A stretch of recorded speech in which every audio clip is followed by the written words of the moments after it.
Друзья, всем привет! Позавчера мы с вами вместе пересаживали вот эту вот орхидею Биглип, кот в мешке, который я назвал. Это орхидея из серии Абы, ну, какого-то интересного окраса.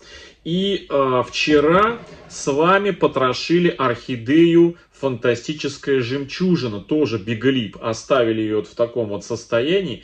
И позавчера я обещал, что вместе с вами мы польем вот эту орхидею. А вчера, потроша вот эту орхидею, я сказал, что мы сегодня проведем кое-какие процедуры. И вот, собственно говоря, в этом видео мы одновременно с двумя вот этими орхидеями поработаем. Напомню, что у этой орхидеи маленькое количество корней, а у этой орхидеи практически их нету. Но сегодня как раз таки мы их простимулируем одним из корнеобразователей, стимулирующих к росту корней. И заодно отвечу на вчерашний вопрос, который возбудил, точнее позавчерашний вопрос, который возбудил немало зрителей нашего канала, которые задали мне вопрос, почему я не заправил вот эти воздушные корни. Друзья, я все подробно расскажу, и вы поймете. Ну и плюс еще были вопросы по фитилю, который я применил в этой посадке. Но прежде чем приступить к нашим сегодняшним процедурам, хочу напомнить вам один проект, который у нас был на канале в режиме онлайн ровно 2 года назад. В марте 2020 года, как раз сегодня март 2022 года, мы вместе с вами провели такой эксперимент. В общем, в одном из видео мартовских речь зашла об одном стимуляторе, который хорошо выманивает корни орхидей. И одна из зрительниц под тем видео написала следующий комментарий, что этот стимулятор она применяет не разбавленным, а мажет основание орхидеи, и потом буквально через 3-4 дня орхидея щеткой выпускает корни из этого основания. И мы в марте вместе с вами этот проект со слов зрительницы, в общем-то, сделали видеопроект.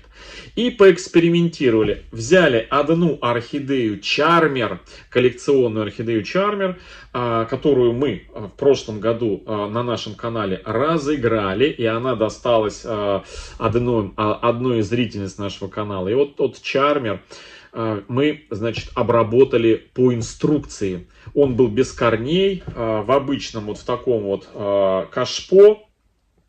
И взяли вторую орхидею Magic Art, каменную розу. И их у меня несколько на канале на тот момент было, поэтому особо как бы ее не было жалко, если бы что-то с ней случилось, если бы она заболела после того, как мы применили то средство не разбавленным, не по инструкции, а взяли вот как раз таки, как и сказала зрительница, намазали основание жирненько и поставили. И вот мы провели, значит, такой эксперимент, она тоже была без корней, то есть обе этих орхидеи были 2 года на наращивание. И у нас, кстати, есть плейлист на эту тему. Я сейчас скажу, как он называется.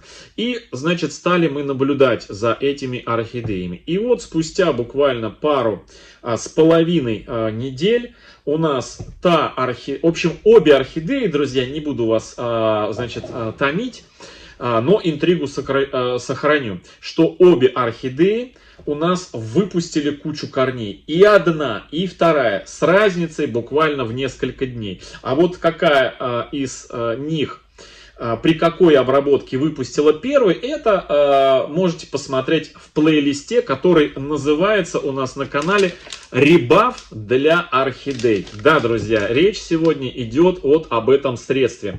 Опять, как говорится, все хорошее новое, это просто хорошо забытое старое. И вот Ребаф Экстра, друзья, сегодня мы будем применять на этих двух орхидеях. И повторим тот самый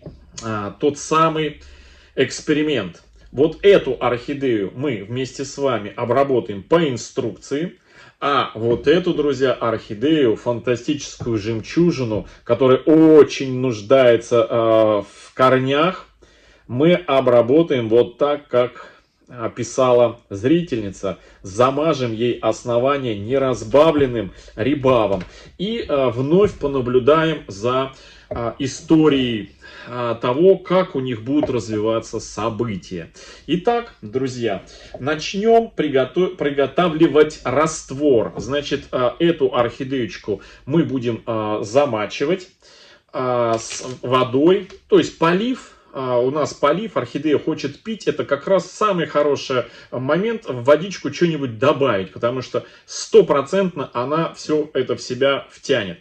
На литр воды нам нужно добавить какое-то количество Rebuff Extra. Но по инструкции здесь выходит, что 1 мл нужно на 10 литров воды, то есть поливом применяется Rebuff Extra. А это значит, исходя из того, что в 1 миллилитре порядка 25-30 капель, то на 1 литр воды нам понадобится где-то около 3, ну, наверное, 3-4 возьмем капли. 3-4 капли Rebuff Extra на 1 литр воды. И зальем вот сюда, в этот горшочек.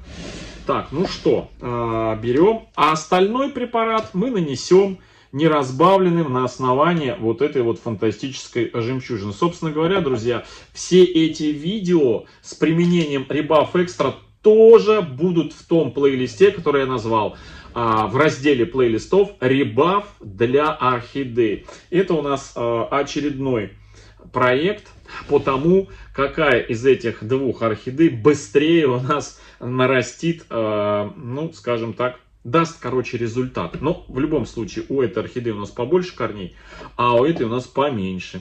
Вот. Ну что, давайте применим. Ну и, собственно, возвращаясь ко вчерашнему видео, точнее позавчерашнему видео. Так, вот такой вот у нас здесь ампула. Нам нужно, друзья, сюда 3-4 капли. Сейчас сделаем. Так,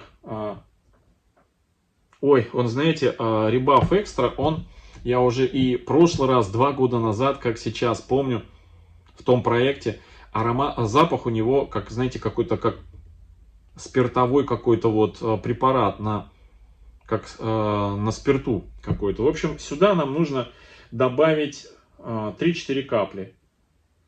Итак, поближе к вам. Раз, два, три, 4. 4 капли достаточно. Вот так вот размешиваем. И на 10-15 минут заливаю сюда 1 литра, в принципе, должно хватить. Да, друзья, хватило. Прям вот. Начинает всплывать, друзья. То вот как раз о чем я говорил. Я сейчас возьму галышек. Вот такой вот галышек. И положу его сверху. Опа, вот так вот. Под основание орхидеи. Вот сюда вот, видите? Вот. Пускай здесь находится. И долью остатки. Вот. С другой стороны тоже хотелось бы положить, но я сейчас не знаю, где мне что искать. Я, наверное, с этой стороны положу. Вот так вот. Во. Все. Все. Оставляем орхидею на 10-15 минут. Значит, сразу хочу ответить на вопрос по поводу вот этих вот воздушных корней. Почему я их вчера не заправил в горшок, позавчера не заправил в горшок. Ну, первое, если вы посмотрите это видео внимательно, где мы эту орхидею сажаем, то увидите, что эти корни от основания, ну вот представьте, вот основание, да, И корни на этом основании растут не в сторону и не вниз, а вверх. Вверх. Представьте, вот они вверх растут, и теперь я, если даже их намочу, как были очень много, точнее, немало было знатоков по корням орхидей, которые советовали мне хорошо их замочить, а потом, значит, их взять и заправить так, как друзья. Я неоднократно подобную процедуру делал в течение, я не знаю, последних лет 15 как минимум с корнями. И знаю, что как только ты их не замачивай, если корни вот растут именно вверх, то не получится их безболезненно, не поломав веломен, их опустить вниз. Он обязательно где-то надломается. Да, они будут немножко гибкими. Если бы корни вот так росли или вот так, то вопросов нет. То можно их как-то поправить. Но когда он растет прям вот так откровенно вверх, то он обязательно у основания или еще где-то вот на этом участке, чтобы засунуть его в горшок, он сломается. Зачем нам в горшке сломанные корни? От них толку никакого не будет. Место слома начнет портиться, место слома начнет подгнивать. Это первый момент. Второй момент. Чтобы засунуть корни в горшок, нам нужно учесть аэрацию и влажность в горшке. То есть нельзя, ни в коем случае нельзя, вот взяли воздушные корни, которые выросли без грунта, тут же засунуть вот в такой, скажем, плотный грунт. С большей вероятностью корни погибнут, они просто, скажем, от влаги начнут, может быть, не загнивать, но портиться точно начнут. У нас ярким примером была орхидея, которая 2 года жила у нас без корней, просто в кашпо. И мы затеялись ее пересадить после 2 лет роста без грунта. И вот с учетом того, что корни всю жизнь росли без грунта, мы сажали в крупные куски, посмотрите, в огромные такие крупные куски коры или штока с одной стороны мы поместили мох. Та самая, друзья, посадка пару лет назад, которая вдохновила нас на использование мохового фитиля в закрытой системе, и на сегодня эта придумка уже взята на вооружение не то что сотням, но и тысячи архаманам по всему миру. С благодарностью звучат слова в адрес нашего канала, что вот такую вот полезную вещь донесли до людей. Очень-очень хорошее в использовании придумочка с вот этим вот искусственным фитилем. О чем речь? О том, что, значит, продолжу, что нельзя воздушные корни сразу помещать в плотный грунт. Да, начнут новые расти, но те воздушные корни с большей вероятностью они погибнут. Это вот второй момент. Третий момент, это я неоднократно, друзья, видел, как в оранжереях, и не только я, и многие архаманы, кто имел возможность побывать в оранжереях, кто-то в азиатских, кто-то в европейских, те видели, как в оранжереях работники просто вот такие вот корни берут и просто их, друзья, обрезают без какого-либо сожаления. Плюс еще неоднократно я подобную процедуру видел и у зарубежных архаманов, которые при пересадке не помещающиеся корни просто срезали и все. Друзья, это есть такая, значит, не технология, но методика, чтобы лучше простимулировать дальнейший рост выпуска стимуляции корней от основания орхидеи. Просто все лишние срезаются, и орхидея чувствует то, что не хватает корней, а начинает заново их выпускать. Конечно, нам, русскоговорящим архаманам, мы жалостливые, да, и мы над каждым корешочком, над каждым листочком, над каждым цветоносиком трясемся. У меня, например, рука не поднимается взять и просто вот так вот корни посрезать. Хотя некоторые архаманы радикально настроены, просто режут безбоязненно. В общем-то, вот по каким причинам я не стал эти корни помещать в грунт, я озвучил. озвучил два варианта. Первое, то, что с большей вероятностью корень поломается, хоть мочи, хоть не мочи, тем более, что он прям сухарь, если вы обратите внимание.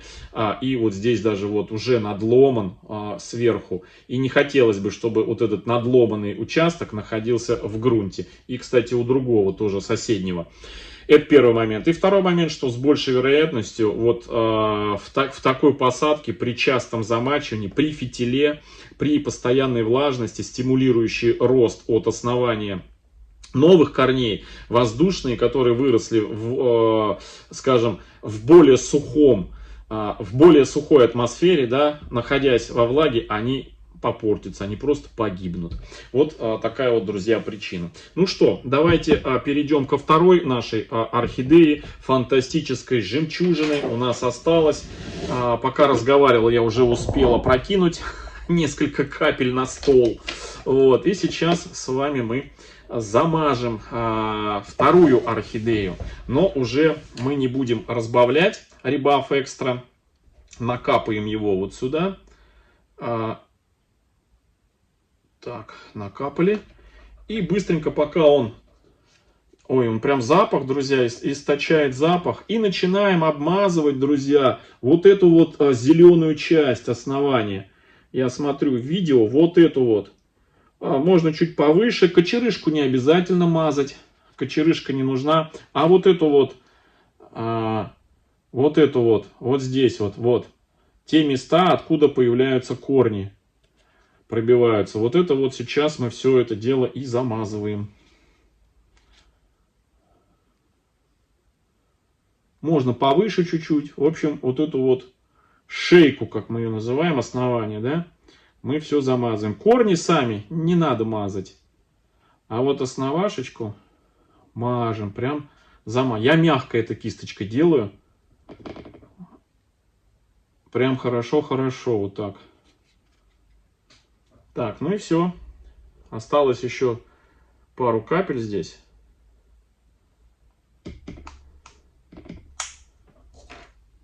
Подумаю, сейчас посмотрю, нет ли у меня еще орхидей, которым нужно помазать. Но нет, мы давайте все-таки будем на одной и на второй. Одна по инструкции, вторая нет. Вот так.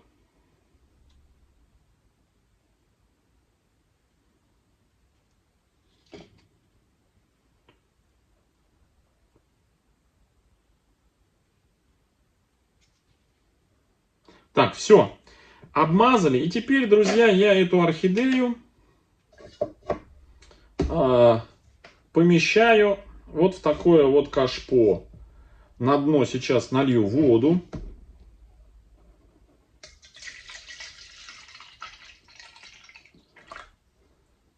Воду. Ну, вот так, чтобы...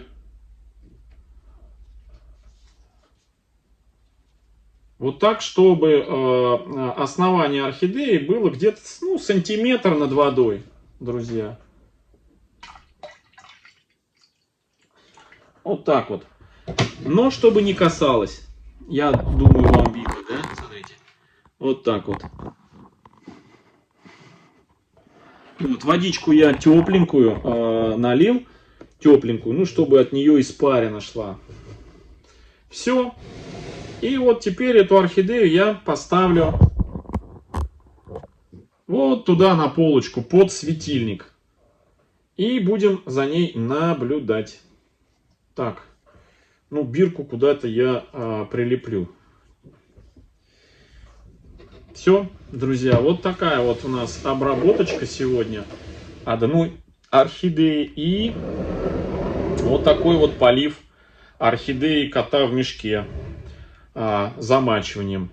Вот, значит, про фитиль еще. Значит, вопросы были, значит, по поводу вот этого фитиля. Ну, в одном из первых видео, наверное, года полтора назад, да, когда я использовал именно вот эту веревку, я рассказывал, что прежде чем применять эту веревку как фитиль, я, наверное, пару десятков веревок различных понапокупал в Ашане в магазине, в Леруа Мерлене, в других хозяйственных магазинах. И проводил с ними эксперимент. То есть просто набирал в емкость, в разные в емкости воду набирал и ставил, значит, чуть ниже соседнего какого-нибудь уступа. Так, чтобы веревочку я мог опустить в эту воду, а другой конец ложил на как бы ступеньку выше.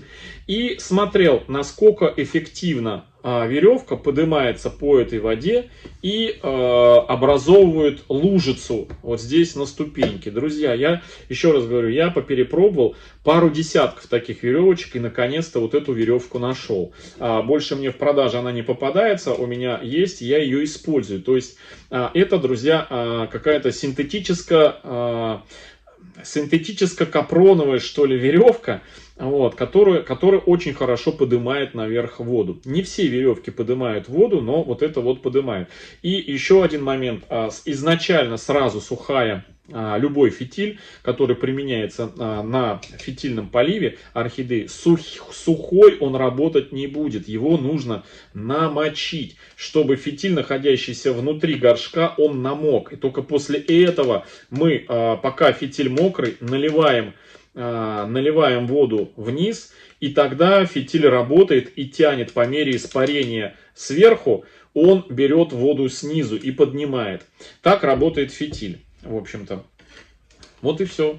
Вот что касается по поводу этого фитиля. Поэтому прежде чем использовать фитили, я еще раз говорю, друзья, веревки для фитиля пробуйте вот таким методом. Опускайте фитиль в воду, кладите потом верхний кончик на ступеньку выше и смотрите, поднимает ли этот фитиль воду наверх. Очень хорошими были фитили раньше. Это вот женские, ну, скажем, бюджетные, не хочется говорить дешевые, да, а бюджетные колготки из капрона, синтетики.